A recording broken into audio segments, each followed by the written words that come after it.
killing bush. I've got him at gunpoint. They're pulling them out.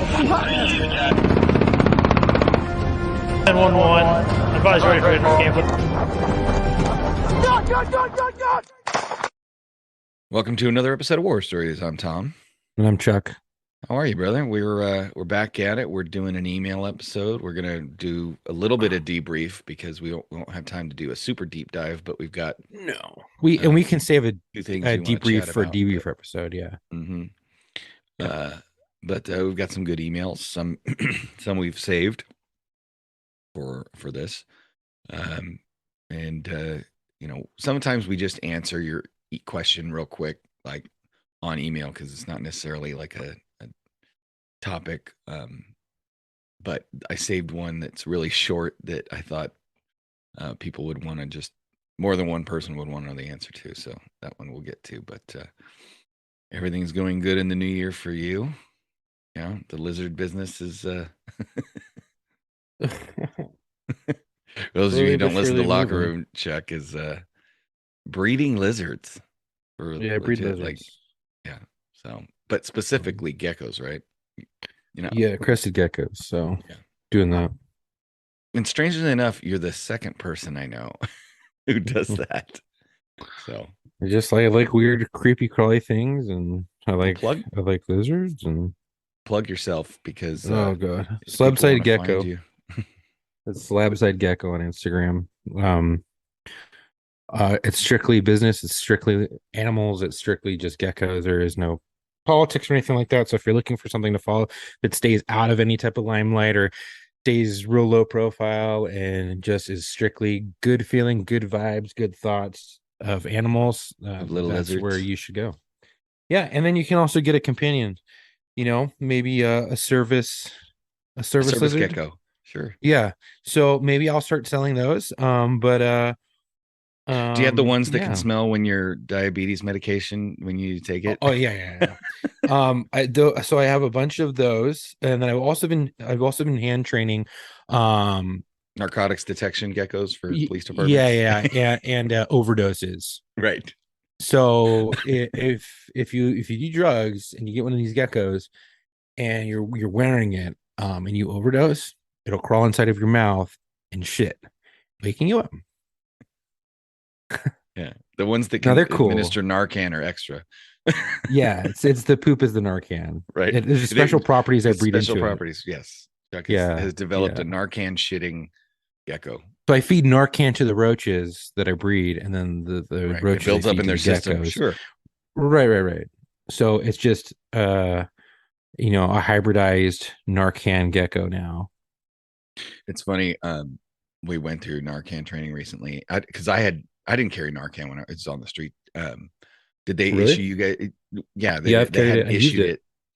I used it twice. Yeah. It was scary.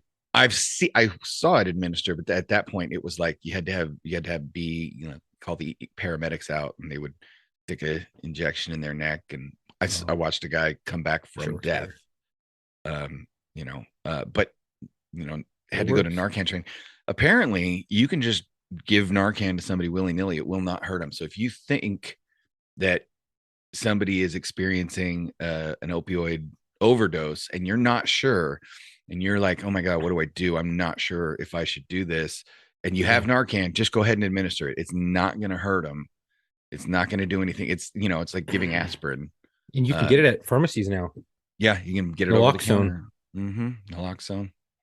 So if you've got like elderly family members or dependent adults, if you've got anybody in your family that has to take opioids as part of an illness or an injury, I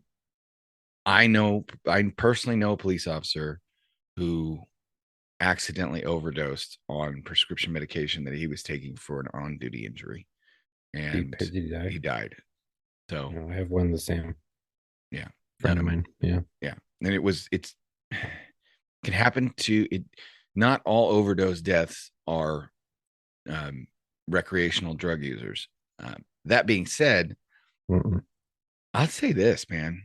When I was growing up, like I remember talking about drugs with, dare officers, or talking about drugs with my parents or my grandparents. And granted, it was the 80s and 90s, early 90s. So there was a lot of like bad information, like, LSD gets stored in your spinal fluid and you can, Yeah, I've always heard that.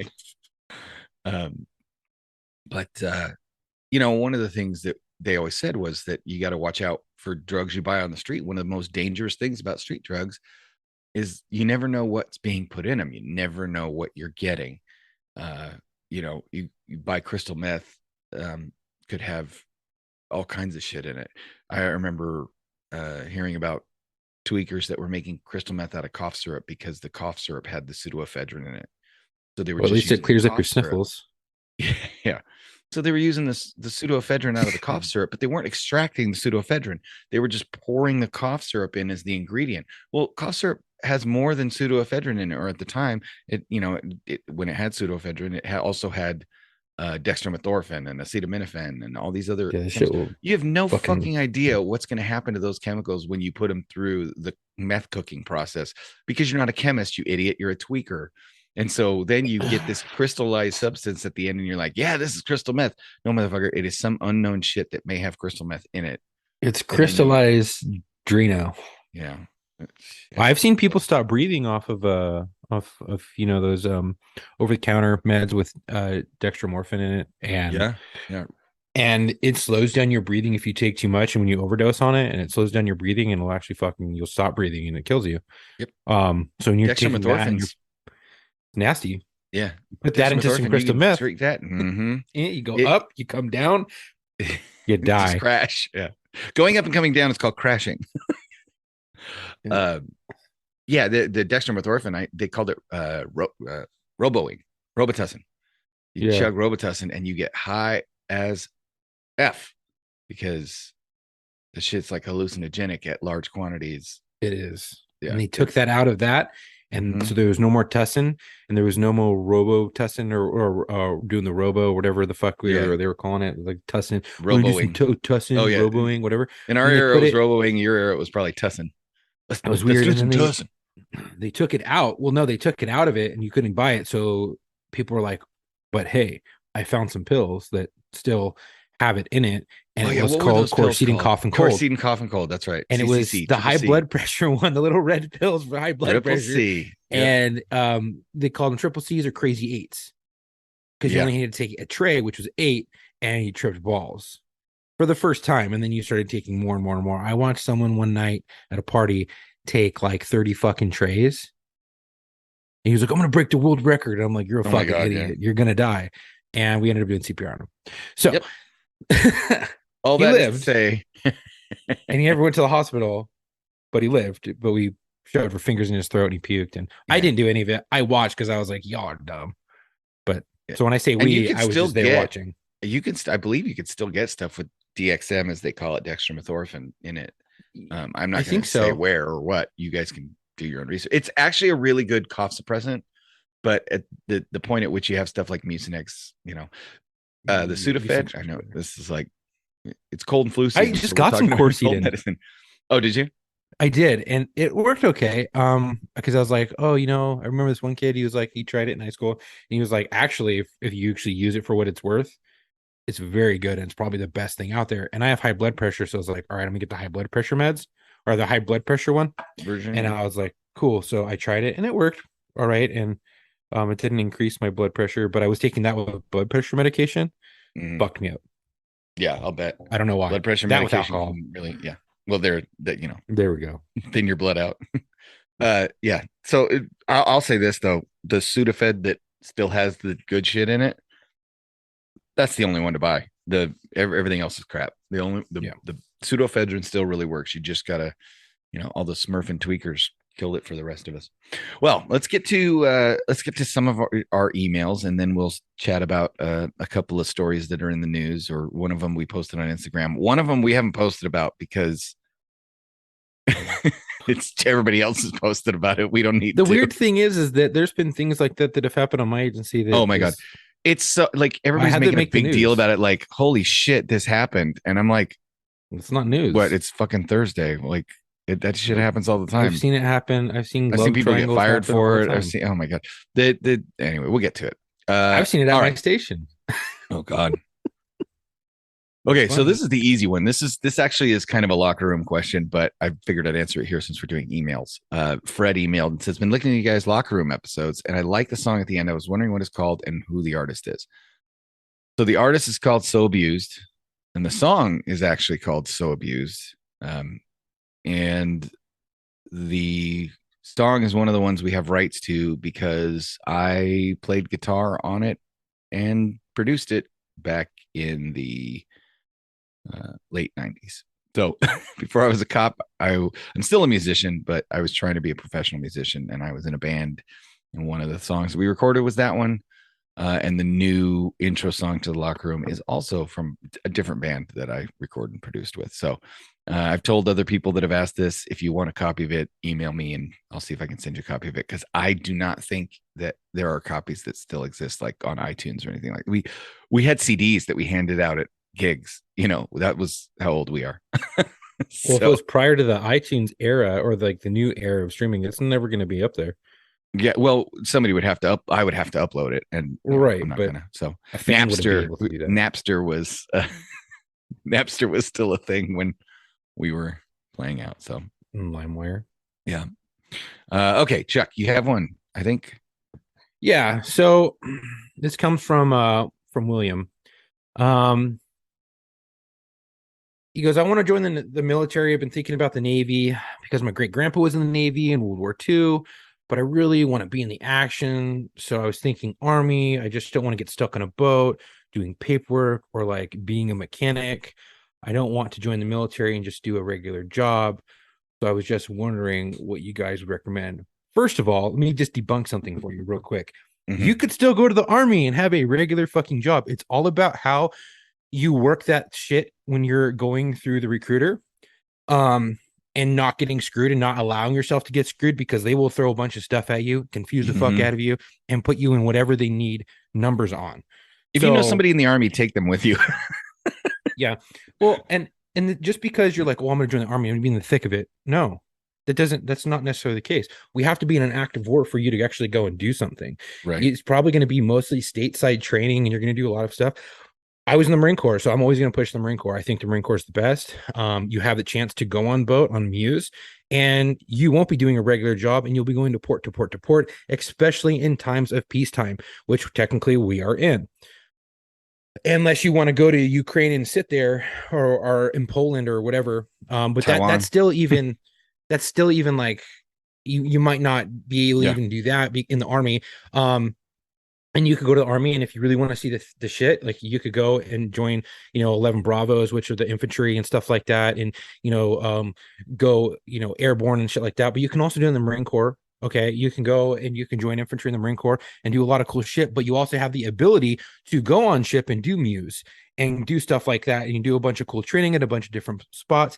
I would honestly say you probably have more variety in where you want to go in the Marine Corps, and because you have the ability to go on ship, but you also have the ability to deploy other places without a ship and just an airplane. It kind of gives you variety, and it still allows you to do things in peacetime and send you places. So I think you have a lot to think about. And I mean, that's great. You want to go and serve, I say do it. I say do it before you change your mind. But I think you'll get stuck in any job if you allow yourself to get screwed. That's a regular job. But it's also not a bad thing. Look, think about it. You go into the military and you go, oh, I don't want to have a regular job. Okay, well, think about what happens after the military, right? Say you go in there and you become an HVAC mechanic, right? Or an HVAC specialist, technician, or whatever. So now you're working on hot and cold heaters and air conditioners and things like that. And then you come out and you've learned a skill, right? A technical skill. You can take that and transfer it straight over into the civilian world and go get hired by a major company working as an electrician on HVAC units, with air conditioning and heating. And that pays big bucks in a lot of areas. You could go work, you work comms, you go program radios and set up radio towers. And what I have a friend of mine, he's been on this podcast. He did that. His favorite mantra is no comms, no battle. And he now is a private contractor who works for the military, makes a lot more money going out and doing trainings and Oh, yeah. setting up comm systems. And you can work for private contractors, you can work for all kinds of people. But I also have another friend of mine who went into law enforcement, and he programs all of the communications for the Los Angeles Police Department. He's out there with SWAT. He's out there. He's up in the helo. He's out at different stations, because he has that skill. So don't think, oh, I have to go infantry. Well, let me tell you something. If you go infantry in peacetime, be prepared to do all the jobs that non-skilled workers have to do. A lot of working parties, bud. Right. So skilled labor, right? Skilled labor, comms, HVAC. There's a lot of skilled labor where they teach you a skill other than, run, height, fight. He's up, he sees me, I'm down, shoot, marksmanship. Like, infantry does a lot of cool shit when there's a war to fight. When there's not a war to fight, infantry are the guys with a lot of time on their hands. And let me tell you something, in the military, when you have a lot of time on your hands, you got time to lean, you got time to clean. And they'll hand you a broom, they'll hand you a scraper, they'll hand you a toilet brush, there's only so much training you can do, realistically. Right. Sure. And I've done a lot of training. I've done a lot of training. It gets fucking old real fucking quick. And then you come back and then like, hey, we got to clean. And you get fucking clean. Like, oh, hey, we're not really doing much. We don't have anything coming up. Hey, why don't you take your unit and why don't you go over here and why don't you do all this shit? You're like, but that's not our job. Yeah, I don't care. It is now. You're gonna fucking do it, and you do it. Yeah, because you were ordered to. Right. Pick a fucking job. Right. Yeah. Figure out what you want to do. Right. It could be beneficial on the inside and the outside. Right. And then while you're in, make sure you get a clearance, at least a secret clearance.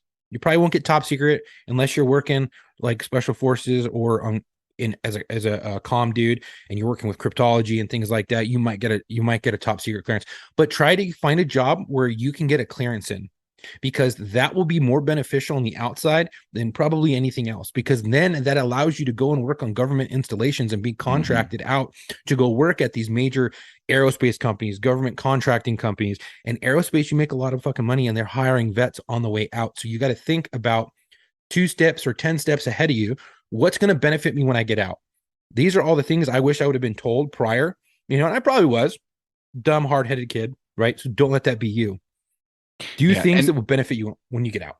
And each branch, if you're a more cerebral thinking person, math, is your strong suit. You like, maybe the Air Force is your gig, right? Right. If you want to join the Space Force, you have to do it through the Air Force. Go to see an Air Force recruiter. You gotta have the name Guardian. If you want to be out and travel and see the world, fucking Navy, bro. Like, you're gonna get on a ship and you're gonna hit the high seas and you're gonna go from port to port to port, and you're gonna see the world. A lot of the times, yeah. I've known one Marine Corps, same thing. Yeah. You can get skunked in the Navy, but get assigned to a ship and you'll probably see the world.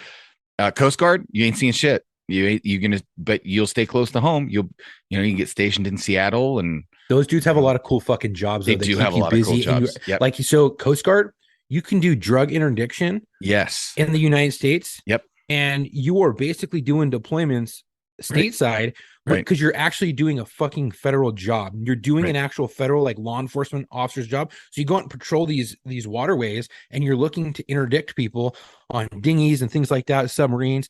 And let me tell you what, we all give Coast Guard the shit. Like, oh, you're not real military, dude. Yep.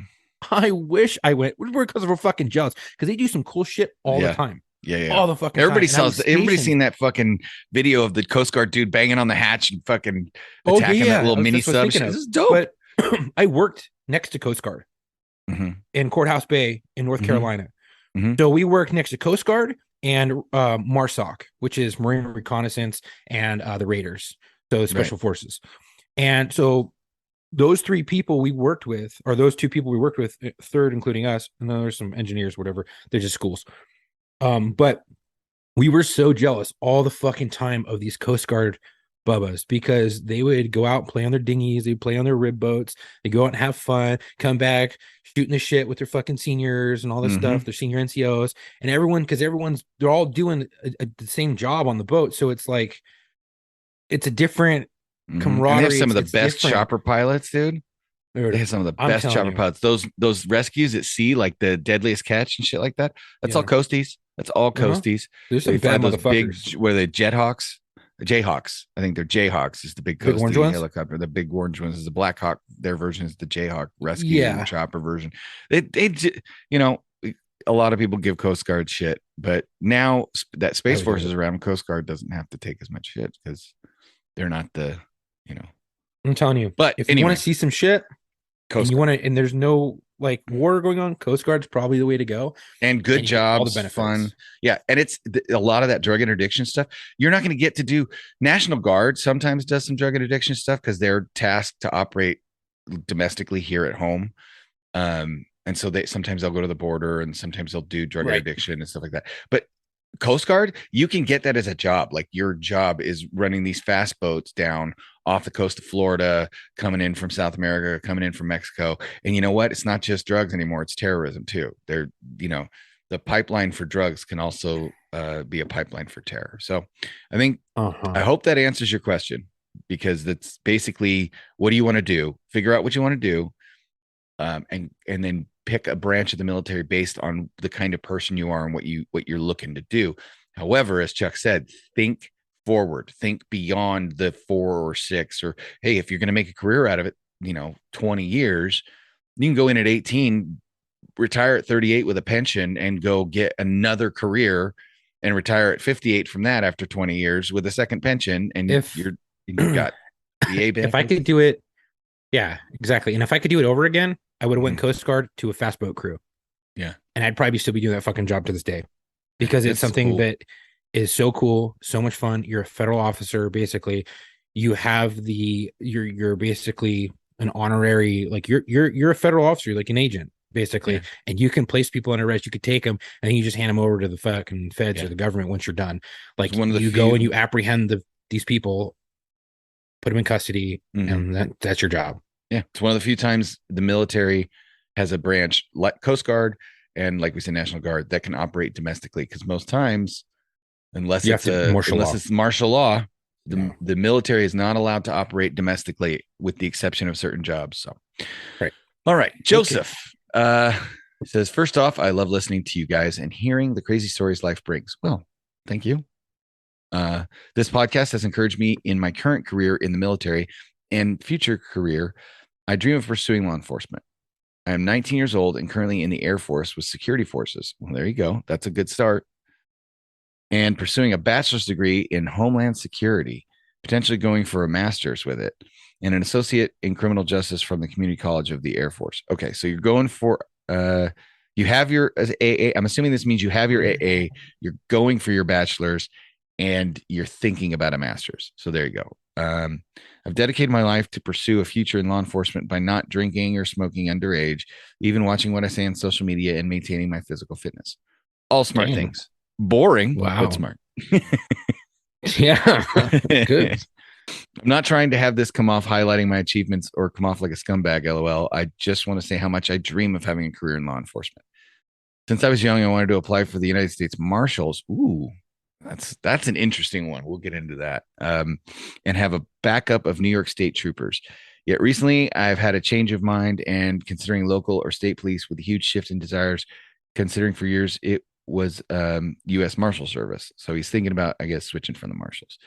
As much as I want to find fugitives and arrest high-value criminals, I have the prestige of being a federal agent. I don't know how prestigious that is anymore, just for the record, but we'll get into that. I want to write code 3 to a shooting, patrol the town, or even respond to a suicidal individual. I want to see people on their worst days of their life, as weird as that sounds. I have a couple of years to figure this out because my USAF contract goes a couple more years, but I feel like I hit a roadblock in my future. I'm just looking for advice from former cops on how to go about this, and if this is a normal thought process for somebody who wants to be an LEO, but find the right agency to apply for. Not sure if this is Absolutely. answerable, but wanted to write this email just in case it was. Appreciate all you guys do, Joseph. Okay, first of all, it's 100% answerable. everything you're doing is good, right? It sounds like. Mhm. However, I will caution Boring, you. but good.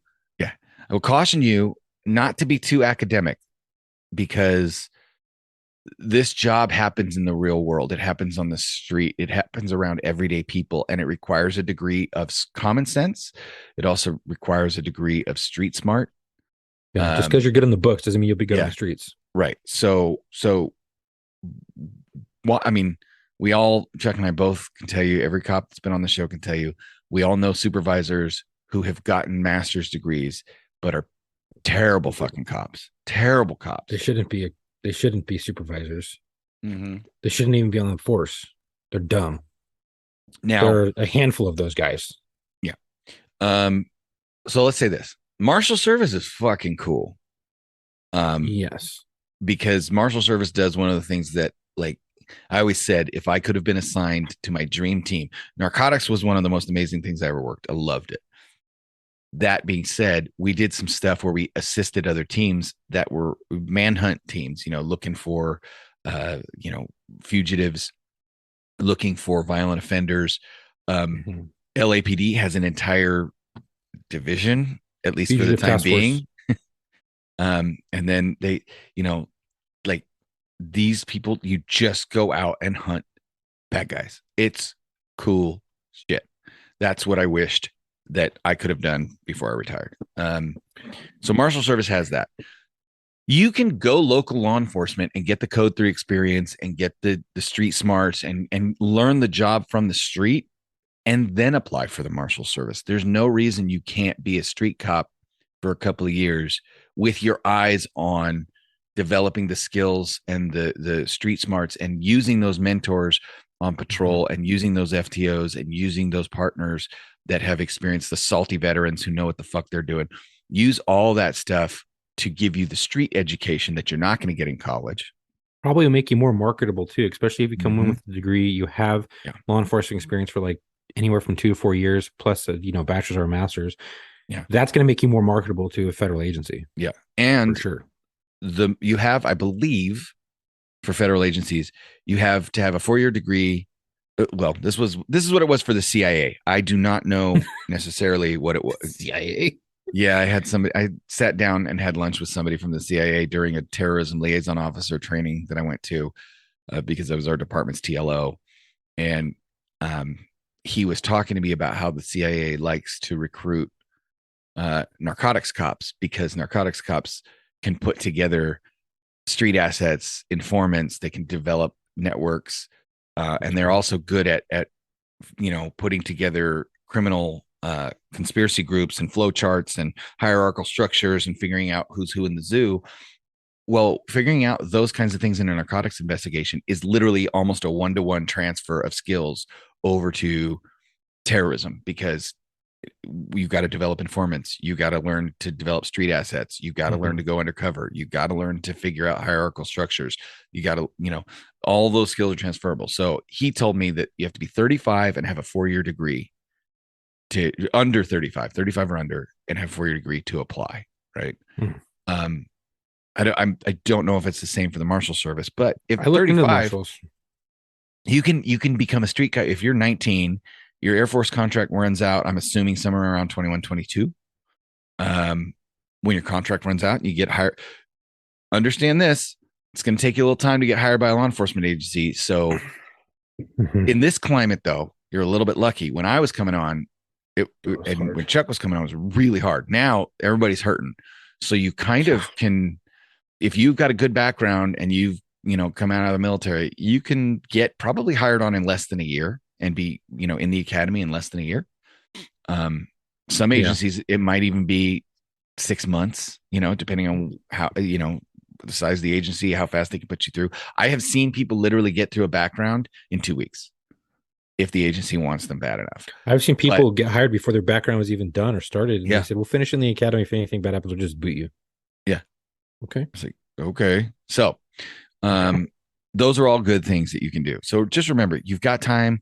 You get out, get on an agency, spend 4 or 5 years, get your first hash mark, start applying federally. You'll have that degree. And you can even get your master's while you're working. You can get your bachelor's while you're working, right? You can get a job as a cop. If you don't already have your bachelor's by the time you leave the Air Force, you can get a cop job, finish your bachelor's, finish your master's, spend 5 years on the street, then start applying for federal agencies like the Marshal Service, which is dope as shit because, you catch fugitives and stuff like that. So your options are wide open. Notice I didn't mention anything about state troopers.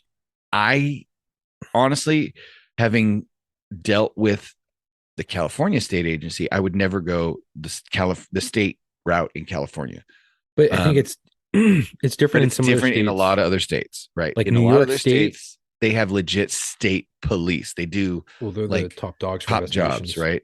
And that's the other thing too, is if you want to do, for example, our local 4 Idaho kids that were murdered that we discussed on Locker Room, they called in the Idaho State Patrol because they have the best homicide unit in the state and they're good at it. And that's what they do. They get called in by small police departments that don't have the resources that the Idaho State Police does. State Patrol I would does. say in a lot of states, the state police are more like feds than they are anything else. California is they're just like a fucking state stupid FBI. and wonky. Yeah. California is not state police; it's highway patrol. California Right. had a state police that was very similar to other states' state police, but it went bankrupt because of poor management. Go figure. It's California. They went bankrupt. My dad was state police out here, and for a very long time, for about 20 years, and then it went up in smoke. But even then, they weren't as prestigious as a lot of other state police, because in most of these other states, state police are like the top investigators. They're the top dogs when it comes to any types of investigations and high profile things. And they do a lot of crossover with DEA, marshals, and task force like that through the state because they can go statewide. They're not. Georgia has the GBI, which is the Georgia Bureau of Investigation, which sounds, like the FBI. Well, that's why, because they they investigate crimes statewide and they're called in to be the investigators. So you got a lot of options there. So I hope that answers you. Chuck, what's the next one? Well, real quick on that, he said that he was like, oh, I don't know if I want to go patrol first. Look, I've worked with an FBI guy who I worked out with and stuff, and he never looked back. But he also got a cool job undercover with a gang task force right out of the academy. Boom. Came from FLETC or whatever the fuck, went straight into some, undercover unit in LA, and that was it. Second guy I spoke to was ICE. And this is when I was first coming on the job. And I was on the job for about a year and a half. And I was working, and we were doing this massive like multi-agency takedown for narcotics and stuff like that and gangs. So they brought in, a bunch of people, and ICE was one because there was going to be a lot of gang members that were undocumented and illegals, right? So they were in there. So I was talking to this one dude, he's really young. I was like, hey, you're ICE? And he goes, yeah. I go, damn. I'm like, how old are you? We were the same age. He's like, I've only been doing this for 2 years. He's like, I would much rather be a cop. I'm like, why? The same thing you just said, which rung a bell in my ear, was I want to run code 3 to a call. This shit's boring. Like, yeah, we get to go in raids and do stuff like that, but then we go take them back to the lockup or whatever the fuck, for ICE, and then we just sit there and we wait for another call to go round people up. And he's like, it's fucking boring. That's ICE though. So maybe if you're thinking about ICE, I would say, yeah, maybe don't do that unless you just want to do that and you kind of want it easy. But then I was thinking, I was like, fuck, dude, I'm running and gunning 12 hours a fucking day. I'm smoked. I'm tired. My days off are sometimes only 2 days off or 4 days on and 12 hours shift. Or sometimes I get like a long stretch of days and I was smoked, and I'm like, fuck, I'd like to be doing that. I wouldn't mind some downtime and get up and gear up and, tack up and go and round some people up on some search warrants and then come back and relax until the next one. I would like to do that, but his mindset was different because he hasn't done it before and he wasn't smoked on it and he hadn't been burnt out on it. And I got burnt out real quick, about a year and a half of running and gunning. You're like, fuck, I would have loved to do a specialized unit. Then you get used to it and you start doing it more and you're like, all right, this is cool. It's fine. I like it. But so if you have that itch, you might, like Tom's saying, go law enforcement for a few years. See if there's something that you want to do as a career. If it is, stay, and you can do a bunch of different task force if you try to, if your agency has it. And if not, you can always have that route to go to marshals, to go to the DEA, to go to whatever the fuck you want to do. But I think it'll only help you instead of hinder you. Unless you get into some major beef and it ruins your chances. There's always that chance too. So So hope that answers your question. no, confuse me. So we Yeah, have the next another one. Yeah. Yeah. Hi, I'm a national and state certified emergency medical technician in Pennsylvania. I was wondering if you guys had any advice on how to move past death. As last year in September, I faced my first cardiac arrest, and unfortunately, the patient didn't make it. It's been over a year, and yet I still can't get it out of my mind to the point I sometimes can't think of anything else. Any help and advice would be greatly appreciated. Sincerely, Zach. I'm not going to go with your last name just for operational security. Yeah. So I'll start off by saying, like, every time you're there to see another human being die, like, not just go to a dead body, but there to see another human being die, it's tough and it'll stick with you, right? It's not going to leave. I don't know how old you are, Zach. I don't know if this is the only one you've ever been to. But you should, if it's been a year and you're still, if it's still something that's all you can think about, go see somebody, right? Yeah, Go talk to somebody. Sure. And I will say it this way, and this is not to be demeaning or insulting, but you should go see somebody to start trying to process this for your own mental health, but also to help you figure out if this is something that is good for you and right for you. Like, some people feel want, that you're right, made for. right, because some people want to do this job, but I tell you what, like, it's not easy, and it's not for everybody. No. And if it's going to destroy your mental well-being and your mental health and stuff like that, you just, I wouldn't. There's plenty of examples to cite of alcoholism and burnout and suicide and depression in this job for people that could do it and could handle it, let alone for those who thought they could and couldn't. So I'm not saying you can't. I don't know you. I'm just saying that if you've had this one experience, right, and it's still sticking with you this long, then it's not probably inherent in your nature to be able to move on from it. So then you should go and get the skills to move on from it from a professional. Mm-hmm.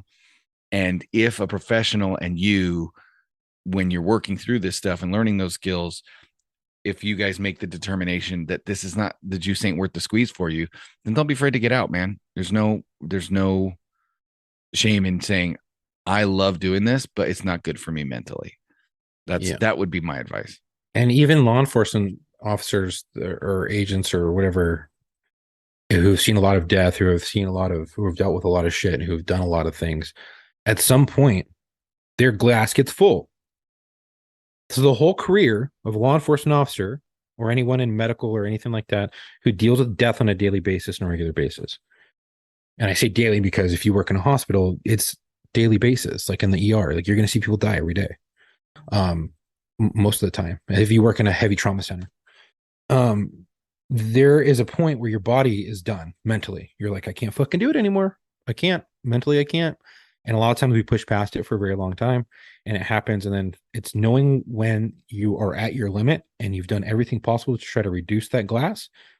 It's having the maturity to be like, okay, I'm at that limit. I've done everything. It's not working for me. I need to call it quits. And I'm not saying you need to call it quits. I'm saying you need to do things just like Tom said. You need to do things to help reduce that glass, because it seems like one cardiac arrest kind of put you at your limit. And I have to tell you, I'm not trying to be a dick, but I'm going to think of you as a trainee, and I'm a training officer, right? That is probably one of the easiest deaths you'll ever fucking see. Mm-hmm. Cardiac arrest, unless you witnessed it, and you just see them dead there. They had a cardiac arrest and they're just lying there peacefully dead. Those are probably some of the easiest ones. I've once been asked, how many dead bodies have I seen? I said, what, today, yesterday, this week? Yeah. Mm-hmm. Or my career. My wife goes, I don't know how to answer. Like, she goes, ever? And I was like, I don't know.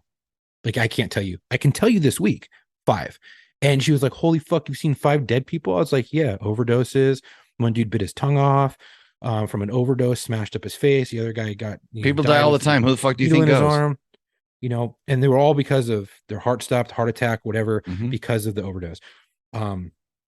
I've seen people get shot. I've seen people with their chest cracked open, because they're trying to bring them back, multi-2 shooting, murder where, we tried to bring them back and it didn't work, on a drive-by gang shooting. So it's like, those are pretty gruesome. And you look at those and you're like, fuck, those are bad. And there are some that stick with me. I had a kid die in my hands. Okay. That stuck with me for a really long time. I still think about it, but I don't let it control me because I've found ways to process it. And the easiest way I find to process things is I talk to someone about it who's been through it. Right. I tell people how I'm feeling. Hey, like, kind of feel weird from this. Or like, hey, man, that's normal. You just got to process it at your own rate. So just know that these feelings you're feeling are normal, but the way you process them is going to be on you. And it's dependent upon the person and how they deal with them and how their body deals with it and how their mental psyche deals with it. So it's going to be person by person basis. I'm not saying that, I'm better than you or you're better than me or whatever, but you need to talk to someone who's been through it, who's seen the death, who's dealt with it and how they move past it and what was easiest for them. And a lot of times it's not just like a black and white answer, because I don't have a black and white answer for you. Tom doesn't have a black and white answer for you. Nope. But speaking and being open with it and about how you feel and knowing that other people feel the same way and know that, hey, it is a cycle of life. This shit does happen. And sometimes you can't save everyone. I couldn't save the kid who died in my hands, and it fucked with me for about a couple years. I'm not gonna lie, it fucked with me for about a couple years, but I was still able to do my job and push on. And if you're still able to do the job and push on, and you can talk to someone about it, it'll make things a lot easier, and you'll be able to move past it. And then the next one will be a lot easier to deal with, because death itself with normal people is very difficult to deal with. But at some point, you get used to the death. You get used to seeing people dead. And sometimes getting used to it's the hardest part, because then you're used to it. So just be aware of that. Crazy person. Yeah. So I'll add this before we get to the last email.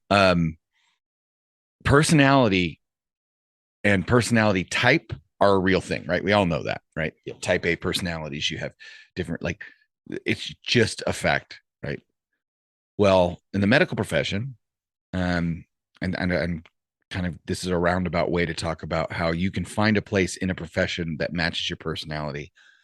Surgeons in the medical profession have a reputation for sharing many traits with psychopaths.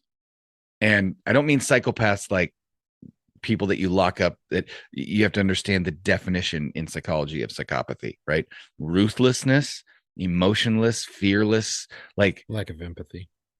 So psychopaths are capable of being ruthless. They're capable of being emotionless, and they're capable of, they have very low fear threat. Like, they're not afraid of shit.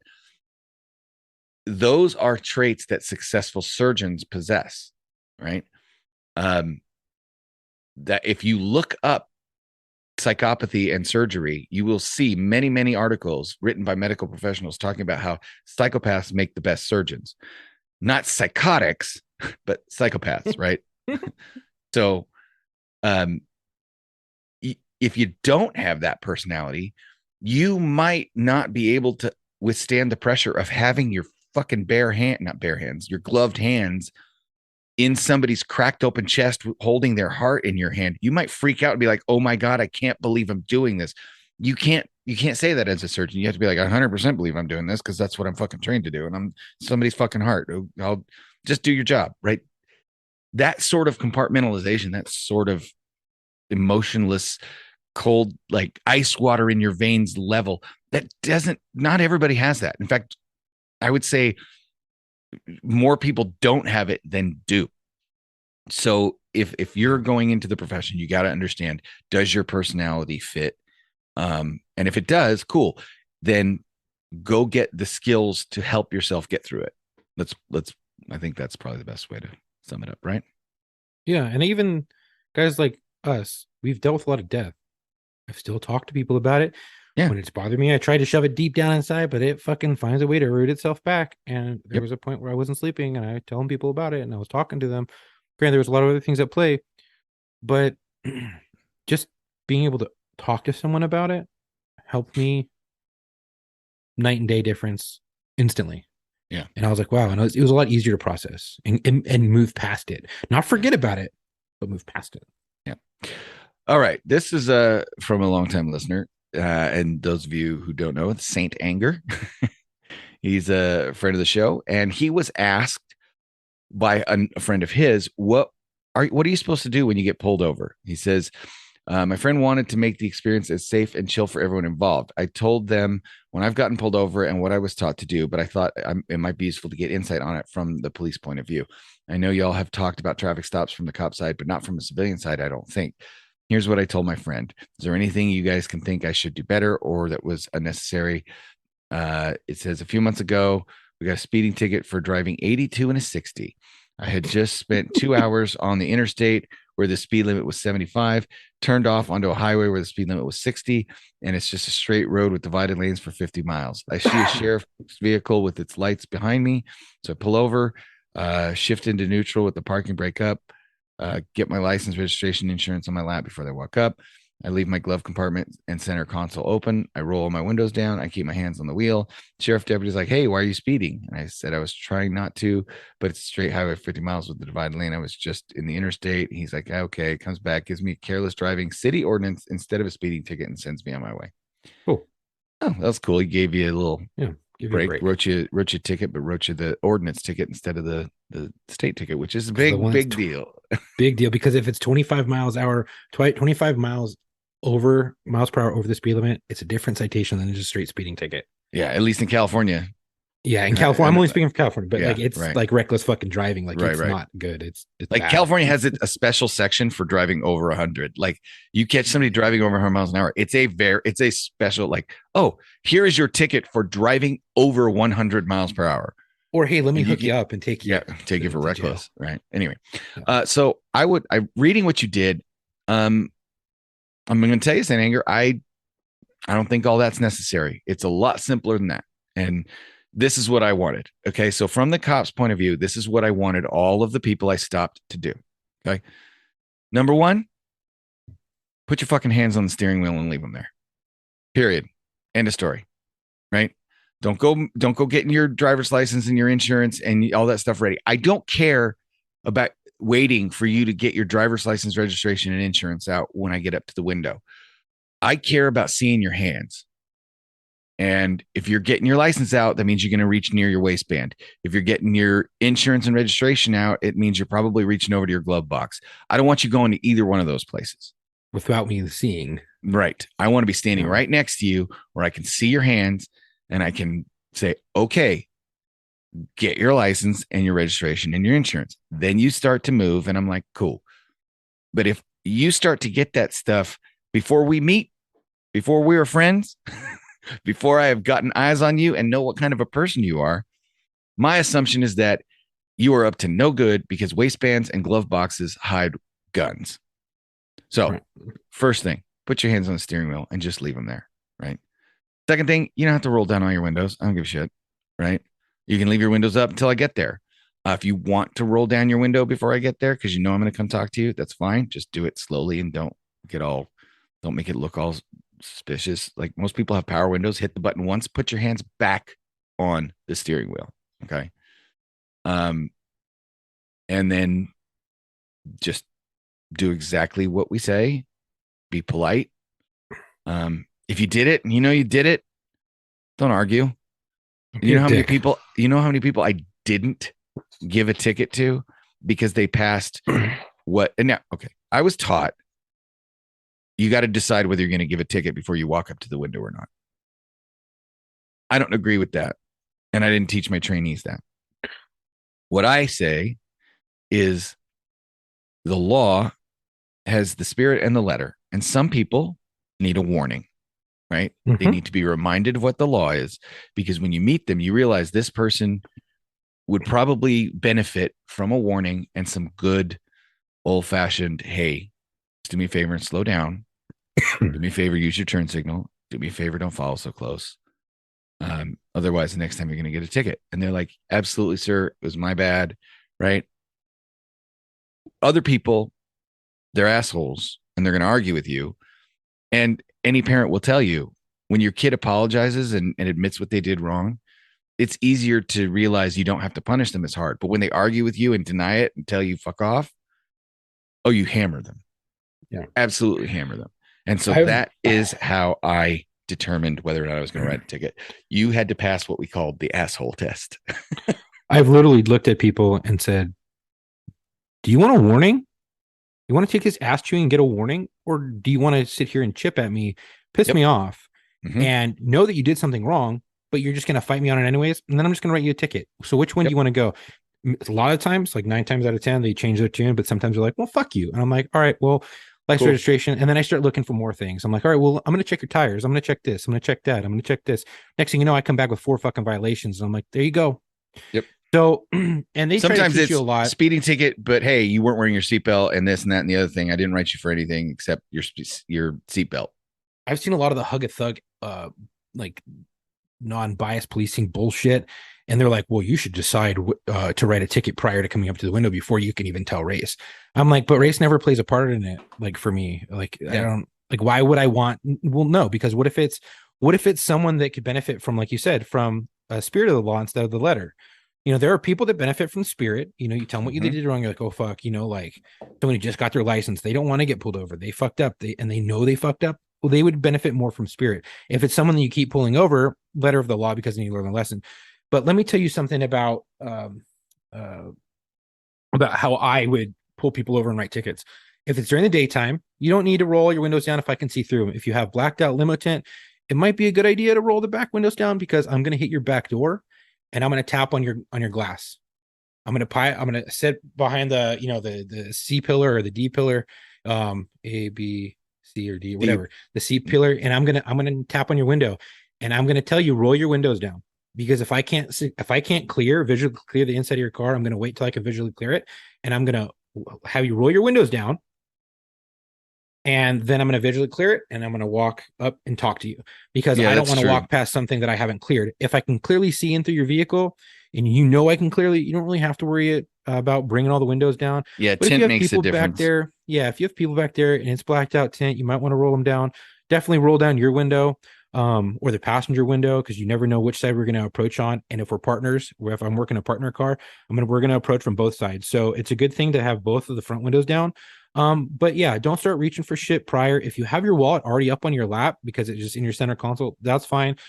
Hold the steering wheel, put it in park. Don't keep, because we can tell if your brake lights are on, like if it's in reverse or you're holding onto the brake. Put it in park, put the emergency brake Take on, your foot off the brake. let go of everything, because there's a lot of times I won't approach. I'm like, hey, put the car in park, put the car, because I don't know if I'm going to walk up and you're going to throw it in reverse and try to run my ass over. There's a lot of things. Just understand. And I think this is where a lot of cops, we get it wrong. We don't explain to the public. Traffic stops are the most dangerous thing that we do on our daily basis when we work, because we don't know who we're approaching. There are countless times that we've approached murder suspects that we didn't know yet were murder suspects, because they were driving a car that didn't belong to them, and we ran the plates, it didn't pop back to them because they were driving a different car. When we ran them as a person, it came back, boom, felony wanted suspect for murder, or fucking rape, or robbery, or whatever, burglary. And so we don't know who you are. You could be a violent felon, you could be a wanted suspect. We don't know. I don't know you. So know that when we are doing a traffic stop, that is the most dangerous thing that we do on a daily basis, probably for the day. So know that our emotions, or everything is up here, because they're heightened, because we want to make sure that we go home safe at night. So to make it go smoothly, understand that, and then understand, okay, if I was in that position, would I want someone to make this easier on me? Absolutely. So keep your hands on the steering wheel, just be respectful, don't motherfuck us. And if we feel like you keep reaching for shit and you get pulled out of the car and handcuffed, we have every right to do so, because if we don't know where you're reaching and we can't keep eyes on your hands because you keep reaching down, that's a furtive movement to somewhere that we know that people have hid guns before, hid weapons. And there's no fucking reason so to do pull it. You out, and then we're going to look. Yeah. See what was down there, which is completely A-okay. And we're probably going to handcuff you because we don't want you to, reach for something that we haven't cleared, or we don't know what's on your person. So just know that. And then, be respectful, you hands on the wheel. And then before you reach for something like, hey, license registration, and you go, okay, my license is in my pocket, my registration is over here. I'm pretty sure, but it might be over here. Can I reach for it? Yeah, go for it. Reach for it. And I'm going to watch, and I'm going to use my flashlight if it's at night. I'm I'm going to visually look at it during the daytime. I might even still use my flashlight during the daytime because it's a black box and a lot of times the lights don't work or it's blocked. But ask before, and then we'll tell you to move, and you move, and you grab it, and it goes smoothly, and you hand it to us, and then we go, hey, just keep your hands up on the steering wheel. I'm going to go back to my unit. I'm going to run you. I'm going to go through it like that, yada yada. And then you come back, and if you've been cool, there's a good chance you might get a warning, but there's always a chance that you're going to get a ticket. If you get pulled over by a motor, don't be a dick. You're probably going to get a ticket. Know that you're going to get a ticket. Same thing as a highway patrolman. That's their job. That's what they're supposed to do all day. Yeah, but however, if you are nice, they will give you a better break than if you are being a dick, because there are many things that they can write for. They are just trying to, hit their goal for the day, not quota, because there is 0 quotas. It's the goal. No, but they have a job to do. Exactly. And it's called traffic enforcement. Yeah. I will add to that this analogy, and I just thought of this while we were talking. But maybe this will help people understand. If you got a job, right? And your job, let's just say you went to work for a construction company and you're a general laborer, right? And like, okay, we're putting in this housing development, right? In this whole area. And your job for the next 6 months is going to be to go acre by acre by acre. And in every acre, there is all these rocks. And we need you to lift the rocks up and clear out the snakes. We have no idea if it's going to be a king snake, gardener snake, rattlesnake, bull snake. We have no idea. We just know there's tons of snakes. And this area's got rattlesnakes in it. We know there's got rattlesnakes in it. I can't tell you which ones they like to hide under. I don't know where they're going to be. They could literally be under any rock. How would you do your job lifting rocks up? Would you do it as safe as humanly possible? Would you wear gloves? Would you get a tool to lift the rock up so you could do it at a distance? Would you approach calmly? Would you listen to see if you could hear a rattle before you lifted the rock? Would you do all those things to make sure that when you did finally lift that rock, you didn't scare some fucking giant rattlesnake that leapt out, bit you, and kills you, or gives you blood poisoning, or takes your fingers off, or like, would you? Or would you just willy-nilly with your bare hands rip rocks out of the ground? No, you probably wouldn't, because you never know where that fucking rattlesnake is. Well, that's the job of stopping cars. All the cars look the same to us, and you never know which one's got a fucking rattlesnake in it. Right. Yep. Anyway. And there's that common analogy. You got to turn rocks over to, whatever. Yeah. So, well, I don't think, man, we took us a while to get through those emails. I don't think we have time to cover those other topics today. We were going to talk about a video that's on our Instagram. If you guys want to go there and watch it, we'll probably talk about it on a future episode. We can do that for a debrief, because that's a good debrief. Because that's a good freaking one to look at. There's another one that I wanted to talk about too, because far be it for the Los Angeles Police Department to stay out of the news for very long.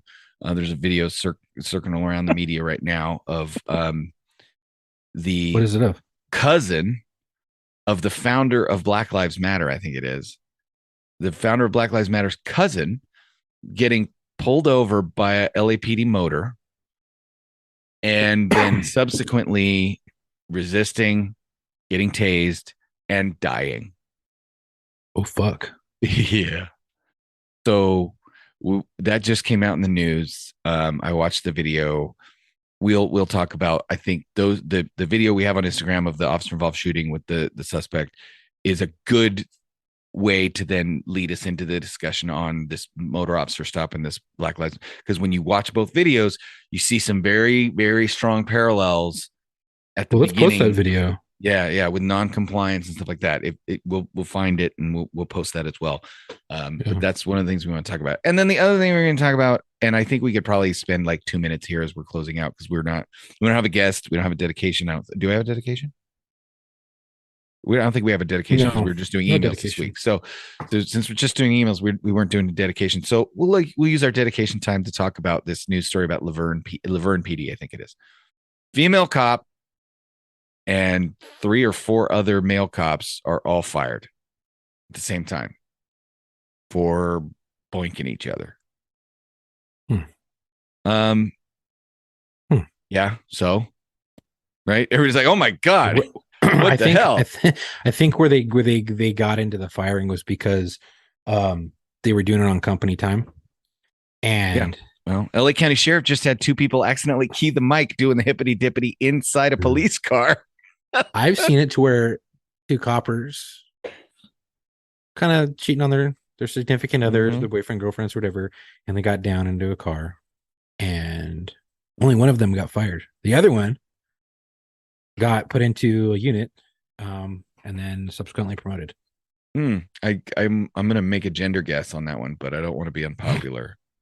Look, Hey, I had a partner who got accused of him and his wife doing the hippity dippity in the back of a police car while on duty, and it was his wife. She was not a cop, but she worked for the sheriff's department, and he was a bigger football playing looking dude, and his wife was a thicker gal. And he just looked at his sergeant when his sergeant says, "Hey, you know, this complaint came in. I want to talk to you about it." And he goes, "Look at me. Look at my wife. There's no fucking way we could fit in the back of the police car together, let alone lay down and do the hippity dippity. Are you serious?" And that was kind of the end of it. They're like, "Yeah, that's probably true." yeah, like, dude, it's no not fucking way. It is not. There's a cop that just is getting tried for rape because he was a serial rapist. He was going and blackmailing women and saying, you know, "I'm going to come back and sleep with you, and you're gonna, you know, you and I are going to have sex on the regular." He was doing it with multiple women, or you're going to go to jail. You know, like, this job is not without its complete scumbag, douchebag a-holes. And it's not uncommon for relationships to develop among people that work that closely together, right? You work that closely together. I'm not saying it's right. I'm just saying shit happens sometimes. And this is a lot more common than you think. There was a shooting with the LA County Fire Department where a firefighter showed up at the station. We talked about it on this show. Showed up at the station with a gun and blasted another firefighter for sleeping with his wife. It's not completely out of the realm. Like, it's something we see enough to where we're like, "Oh yeah, it happened again." I worked a case that was like that, dude. It's bad. Mm-hmm. Bad. But were you told about the 3 B's when you started this job? Booze, bitches, and bills. Pay your bills. Don't drink booze. Not like that, but yeah. Yeah. Booze, bitches, and bills. Those are the 3 things in the police job that'll most commonly get you fired. Yeah, and look, like, if you and I worked with some kids who were young, and they're like, "Man, I can't wait till, you know, I'm off training and I'm gonna fucking just bang bitches." And I'm like, whoa. Slow down.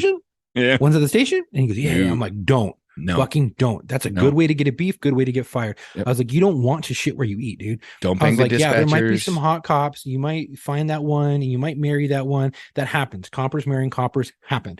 We know a good friend of this show happened. Don't do it. God bless them. Fucking work. But right. Don't screw people where you work. It happens all the fucking time. Dip but don't your let it pen in company ink. Yeah. Period. And if you guys meet outside of work and it has nothing to do with work and it's all outside of work, okay, that's different.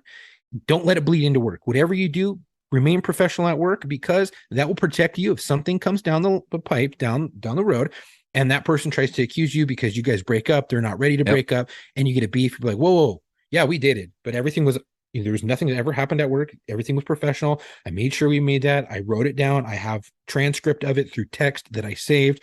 You know, there was, you have evidence and proof, because you always have to think, I might get screwed later if I'm going to be dating someone who's at the station, who's at my department, and if you work a big agency and you work different opposite ends of the division or the city or whatever, and you guys don't come in contact with each other on a daily basis, it's a lot more difficult to prove that. But if you're working close hand in hand, same watch, same shift, wherever you guys are at, however you guys call it, you are a lot more likely to have some sort of beef happen against you.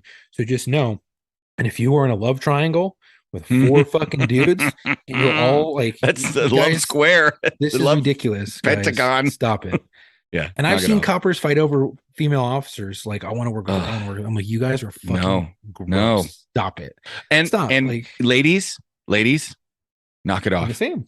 Yes. Knock it off. Stop pulling the train.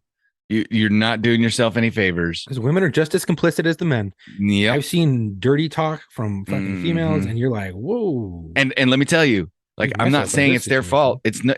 Everybody involved is at fault, right? But women have a power that men don't have, right? They always say, women need a reason to have sex. Men just need a place, right? So if you're the female officer, you have more control over that situation than the males in a lot of ways, because all you have, if you give anybody even the hint of it's okay, they're gonna chase you like it's just gonna happen. You're gonna have a pack of wild dogs chasing you like you're a rabbit wearing a ham jacket. And for the men, don't be so fucking thirsty, dude. You can wait 10 hours, 12 hours to get off shift. Oh, and stay away from badge bunnies. Yes. I mean, it's just, oh, fuck. I see some of these dudes making these mistakes that you're like, wow, rookies make these mistakes. What are you doing? Yeah. Like, okay, look, she might be beautiful. Okay. And if things work, but if she's talking to multiple different dudes, it's not the girl for you. Okay. Yeah. If she's beautiful and she's the only one talking to you, and you guys kind of hit it off at work with a friendly relationship, partnership, and then you're like, outside of work, you're like, hey, want to catch a bite? That's different. That's totally different than doing weird shit on duty. But just know that it could blow up in your face. So try not to date where you work. That goes for any job field that you're in: fire department, police department. If you're working the same car, services department, get a new partner. If you're working the same shift, switch shifts. If you're working the same station, switch stations. Don't do it. Switch stations. Right. Make it easier. Protect yourself. And if you're at a station, you're like, well, we only have one station in one area. Don't fucking do it then. Don't fucking do it. If you have 7 officers who work for your department, don't fucking do it. Find someone else. Not to mention the fact it's not good for your relationship, because you'll never see each other, because you're going to be working different shifts. Exactly. And what happens when you piss that chick off? Or that girl pisses that guy off? Guess what? Now, for however many years you're stuck at that agency, you and the other 7 people are all going to feel it and make it awkward, because you're such a small agency. So. All right. Well, I think that about covers it. We will come back again next week with another episode. So until our next episode, come home with your shield or on it.